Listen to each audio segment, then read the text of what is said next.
know, I love every morning, even before I get, oh, good morning, I had a dream last night. Yes. Yes. And your dreams are a very, before I even start the day, I get a story every morning with your dreams, which is awesome. So why do you... Hold on. Is it every morning? Well, it seems to be every morning. You know, I'm woken out of my sleep, which is much better than an alarm clock. I get, hey, I had a dream. So that's good. That's not a bad thing. But why do you think your dreams are so vivid, and what's going on? Well, I think a lot of my dreams are dreams of direction. Okay. You know, and you know, there's warning dreams as well. We all have dreams, and each of us kind of like interpret it a certain way. And Yes, I yes. think it takes a lifetime to learn what our dreams are about. Some dreams come from God, and then some dreams come from a piece of chicken that you ate last night, and you know, and some collard greens. Absolutely. That's where some of these dreams come from. Yes, yes. But the thing is not to blow them off. Okay. You know, some people come across as a little spooky with dreams as well. Yeah. And so it's a turn off. So some people look like, oh, I had a dream. And some dreams aren't, you know, some bad dreams aren't necessarily, you know, dreams of doom and gloom, and something bad's going to come. You know, maybe your perception or your feeling of it may be negative. Yes. But the actual message in the dream may not be negative. It might be something good. That's right. I do remember back in maybe 2001 or 2002. That was a long time ago. Yes, it was. That I had a dream. I had applied for a job. Okay. At a visitors bureau.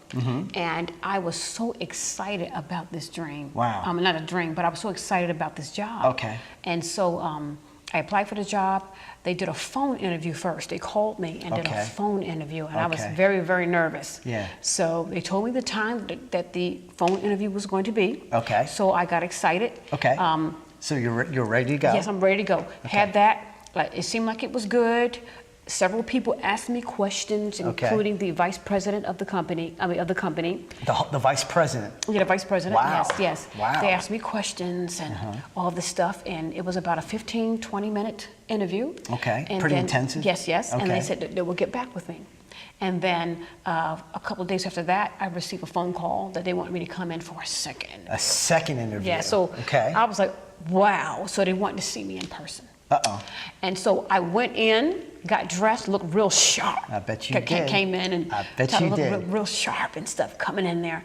And so the same people that interviewed me on the phone, they talked to me in person. Okay. And I felt really good about this dream, you know, about the interview. And so I was waiting. So a couple of days went by. I was like, oh my goodness, maybe I didn't get to dream. I was kind of pulling my hair a little bit. And I was like, okay, I don't know if I'm going to get this job or not. Okay. Yeah. So I went to sleep, and I had a dream of that I had a cake, and I gave it to the vice president. Okay. All right. Okay. And of this company, they took the cake, they sliced the cake, ate the cake. It was like a red velvet cake in this dream. Good choice. And they really, really liked the cake. Wow. And then also there was a man who was interviewing in this dream, and he gave them a CD. And they gave him the CD back in this dream. Okay. So it was very detailed. And so I felt that that was a message to let me know that I got the job. Okay. And they like it. They liked what I offered or whatever I had, or my character and my personality. So a couple of days after that, they called me and said I had the job, and congratulations. So I was like, whoa, you know, these dreams mean something sometimes. Sure. So I think some people blow, dreams off. Oh, sometimes. sure. I know I do. I know I blow dreams off a lot, because when I'm waking up, it seems just like a whole cacophony and collage of like different images and music and talking and stuff that sometimes I can't really put any meaning to it. And then there are times where it's a very vivid dream, and that you got to kind of pay attention to. Yeah. But it's hard too.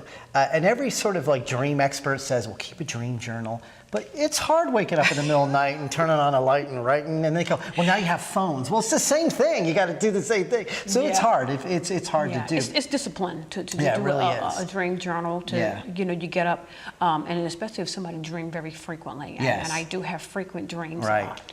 And sometimes it might be 2, 3, or 4, and to roll over sometimes, and it's real cold, sometimes, and you just want to just wrap up in those blankets. Absolutely. But I heard that, when you write your dreams down and record those dreams, you remember them better, and you won't forget them. And that's true. I feel that that's true. I do have a dream dictionary, and also I have a little dream journal that sometimes I might jot it down. Sometimes I don't. I try to go off of memory. And sometimes I'll wake up, don't remember any of my dreams at all. But if I go inside the bathroom and I start brushing my teeth, the dream will come to me. Or if I get into the shower, the dream, I was like, oh, wow, yes, I just dreamed this. Or sometimes I'll go about my day and then the dream will come back to me. Wow, so the people with the cleanest, whitest teeth are the ones that pay attention to their dreams. I think that's the message we got here. Is that the message? Floss, brush, go to the dentist twice a year, and your dream life will be perfect. I guarantee it.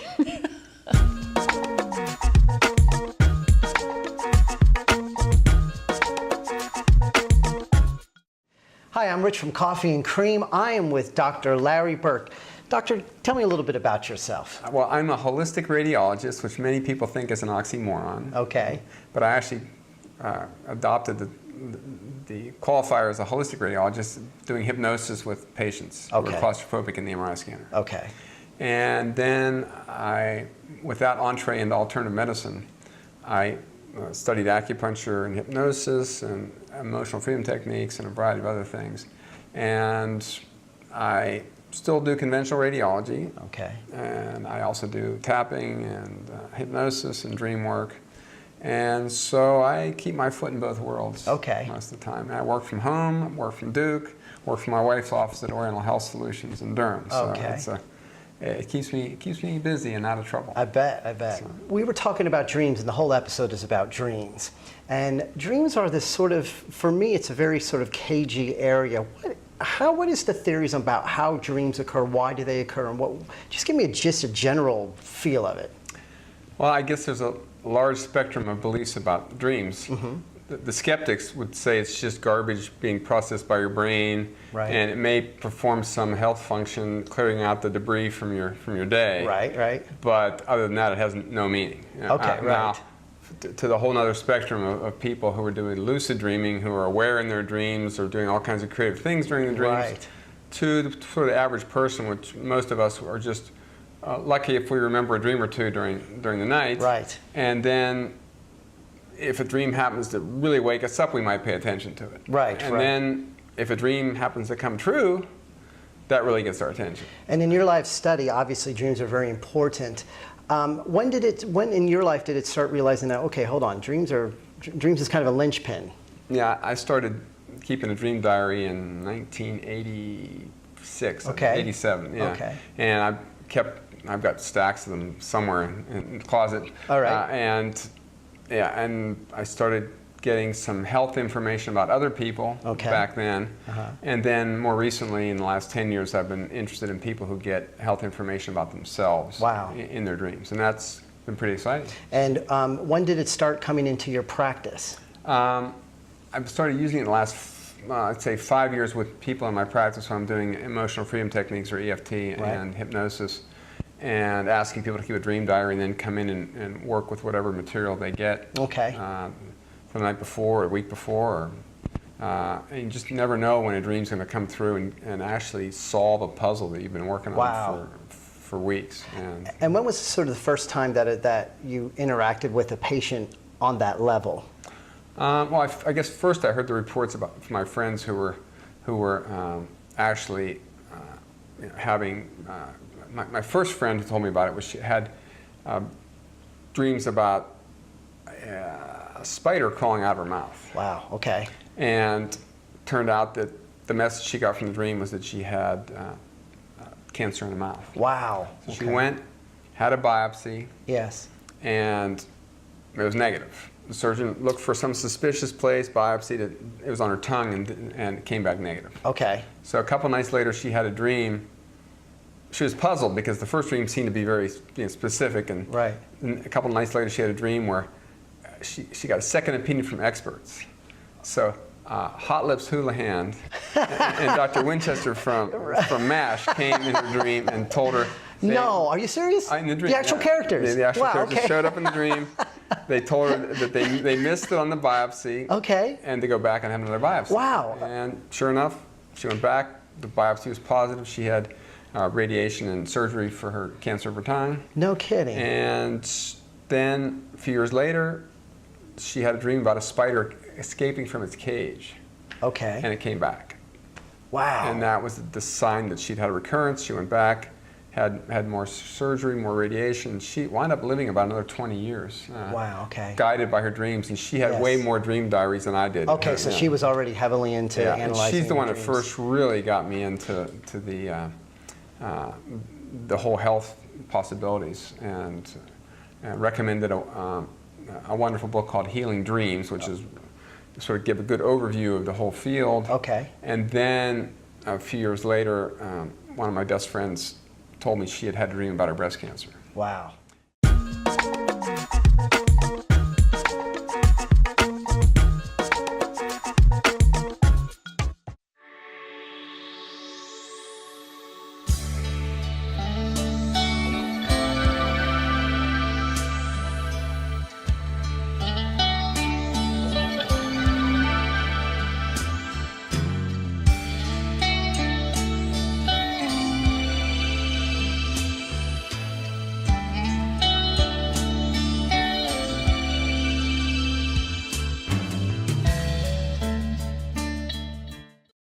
A few years later, one of my best friends told me she had had a dream about her breast cancer. Wow.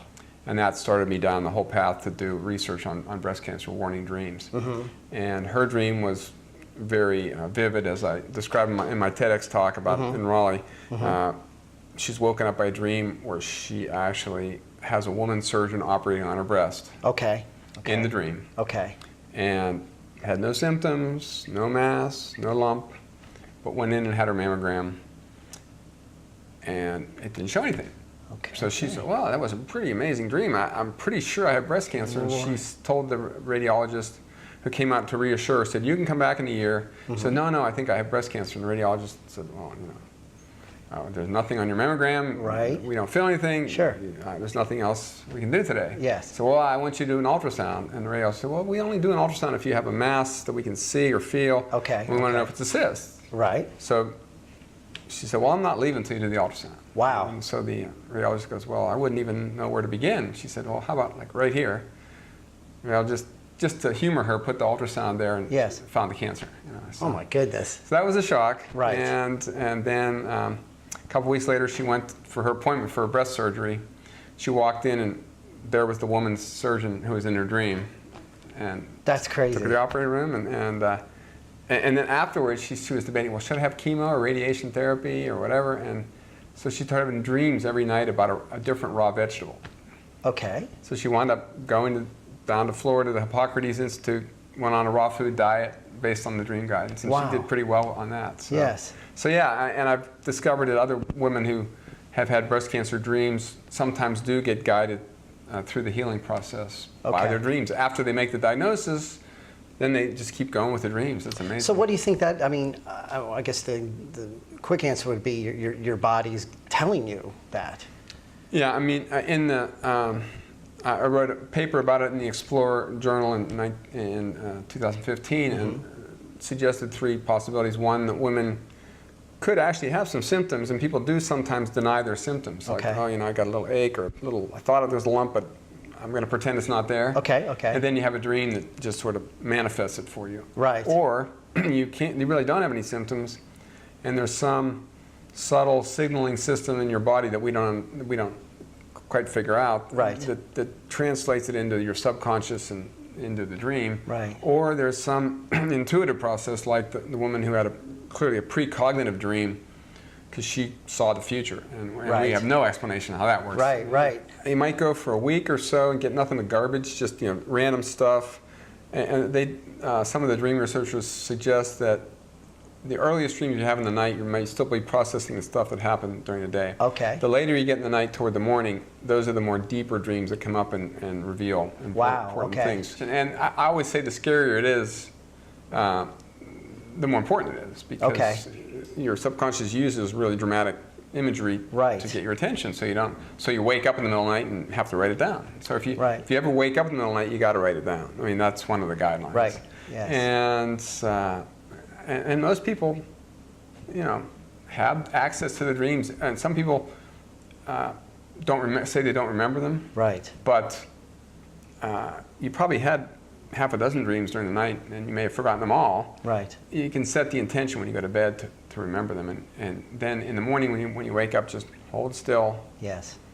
Don't move, and just say, did I have any dreams? Even if you can just capture a fragment, then you can kind of reel it in like a fisherman. And sometimes you'll catch another big one, and you'll get a couple more. Right. And the more you practice, the better you get. So you get better at dream recalling Yeah. or whatever. That's awesome. But don't get up and go brush your teeth and expect to come back and remember your dreams. So like you just said, when you are waking, and hopefully you have a household where you have that freedom. A lot of us, we're woken up by our kids and stuff like that. But if you have that freedom, wake up with just a calmness and just open your mouth. Okay, now. And if it's in the morning when you can see your dream diary, you can actually write in it. But if it wakes me up in the middle of the night, which does happen, I've learned to write in the dark. So I'm just, and not write over. You don't want to write one line over and over again, and then you can't read it in the morning. Right. And then other people nowadays are using a smartphone. Yes. If they can dictate into it. Right. And that's becoming pretty popular. Yes, yeah. I mean, we really have no excuses in this day and age with the technology we have to recall anything or to do any really inner work.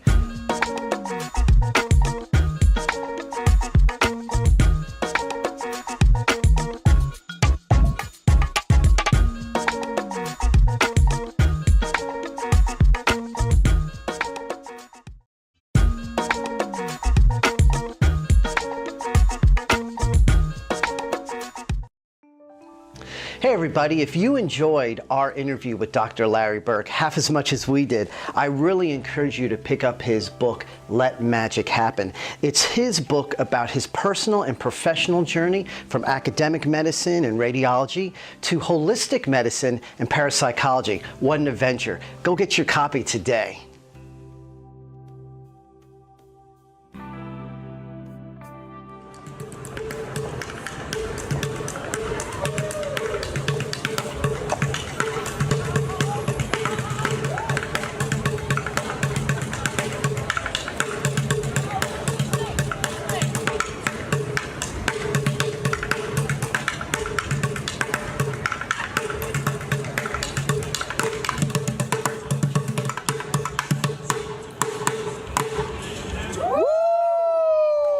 A segment, and it's about dreaming. When people go to sleep at night, what do the people dream? Do you dream at night when you go to sleep? Yes. Can you share any dream that stands out to you that you had before? Well, yeah, you're gonna laugh. I used to run track. Yes. And I was the fastest one. But in the dream, even though I was taking off, I was going in slow motion in each stride, but yet I was leaving everybody. So it's kind of like I was flying, going really slow at the same time, but leaving everybody behind. It felt like I was going slow, losing the race, but actually. Wow, that's awesome. Yeah. Wow, that's an awesome dream. I like that dream. Yeah. Well, I said, I've been dreaming a lot lately. Okay. And I told her that I don't think that's healthy because it means it interrupted a sleep cycle. Okay. So that was our conversation. Literally today we had this conversation. Wow, okay, so... But then I asked her what her dreams were about and she didn't remember. So Okay. she remembers she dreamed, but Yeah. doesn't remember what she dreamed. How often do you feel that? Like you feel you've had a dream but you can't remember it? I can usually remember for 2 days afterwards. Okay. Sometimes I can remember the morning of. But I mean, you keep Yeah. sleeping night Yes. after night, so it's Right. like a continuous cycle. Right, You forget okay. the old Yeah. ones. Right. Yeah. And have Falling. you- yes. I get that one. Falling? Yep. Dreams of falling. Yeah. Wow, isn't that amazing? What do you think that means? I don't know. That's a good question. Okay, all right. Do you know? No, I wish. I just like So you said you have dreams about falling. What did that kind of explain that to me? So a lot of times I'll be in an apartment building, Okay. just living my life, and then just out of nowhere, the floor would dissolve and I'll just fall, Wow. and then I wake up. So what do you think that means? Well, I read somewhere that it means I don't have control over my life or something like that, but I don't know if that's right. So Do you feel you have control of your life? I feel like I have pretty good control over my life. Okay. Yeah. Okay, you don't know. Yeah. What about you? This is really weird. Sometimes I have this recurring dream that I'll be brushing my teeth and all my teeth fall out. We were talking with, we just had a talk about that. Really? Somebody told me about the teeth falling out all the time. Yes, I have that dream like all the time. So what do you think that means? Okay, I think this is like just like something that I think maybe it means I like scared of things I'm close to going away. Right. Yeah. People I'm close to like leaving me or something. Do you think that relates to what's going on in your life? In some way. Right. So with those types of dreams, does that make you feel comforted or? It like really freaks me out. Yeah, that would freak me out too. Like so much. I had that dream before, a tooth rotten accident falling out. Really? But that might be kind of a cool. But that might be a cool thing because you don't want a rotten tooth. Yeah. Right. So Right, that's it. right. But it's all your healthy teeth falling out, right? Wow. And they just all fall in the sink and they like make the teeth like it's so vivid. Oh my God. It's so scary. So how many times do you think you've had that dream? Probably like 5. Really? Yeah, I dream once in a while. Yeah. What's one of your most vivid dreams you had?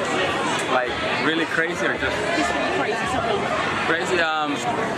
Well, one time I had a dream that I was like running like really fast, and then I would just go like down a hill. It was so weird. Like most of my dreams are actually just like that. Like I'm running like really fast, and there's somebody chasing me, and I go down like a big hill, like probably the size of like a big building. And I don't know. And then I woke up like scared, like, oh, thank God it's over. Yeah. Well, thank you for sharing that dream.